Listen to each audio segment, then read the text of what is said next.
Баршаңызға сәлем достар, бүгін осындай құймақ дайындайтын боламыз.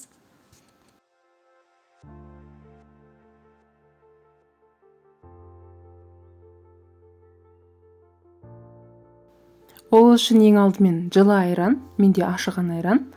Оның үстіне кішкене сода қосып, 5 минутқа қалдырамыз. Айран мен сода бір-біріне әрекетке түсіп көтерілетін болады. Одан соң жұмыртқа, қант, тәттірек болсын десеңіз, қантты тағы да 3-4 қасық салсаңыздар болады. Сұйық май,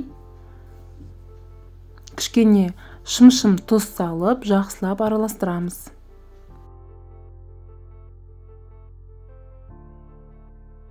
Барлығын араластырып болған соң, қайнап тұрған суды құя отырып, осылай араластырамыз. Ұнымызды міндетті түрде електен өткізіп, 2-3 бөлікке бөліп, салып, жақсылап түйіршіктерсіз, ешқандай түйір қалдырмай, жақсылап араластырамыз.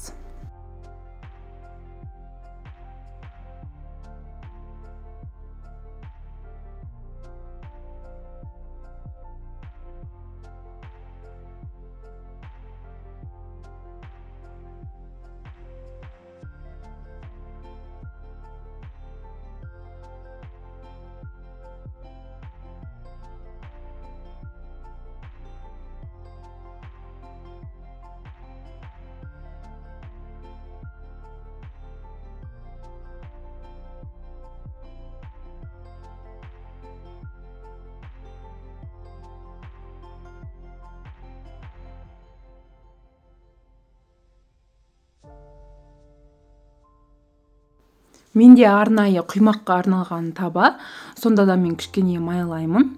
Басында ғана майлаймын, одан кейін мүлдем жабыспайды. Құймақты құйған кезде ортасынан бастап құйып, шет-шетіне табаны айналдыра отырып, жан-жағына жаятын боламыз. Осылай майда тесіктер пайда болады.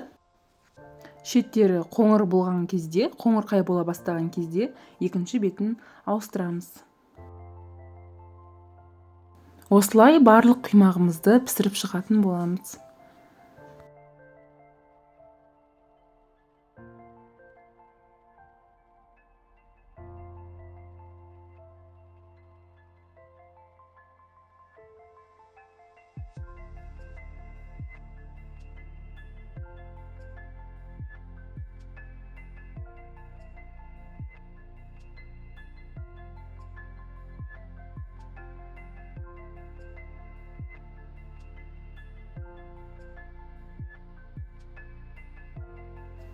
Құймақ өте жұмсақ болып шығады. Бір жасағаннан шығатынына сенімдімін.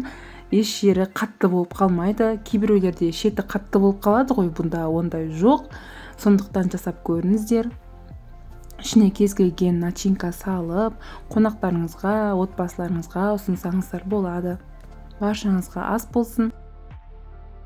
Егер де менің видеомды соңына дейін қарап, ұнатып жатсаңыз, лайк басып, пікір жазуды ұмытпаңыз, және де каналыма жазылып кетуді де ұмытпаңыз.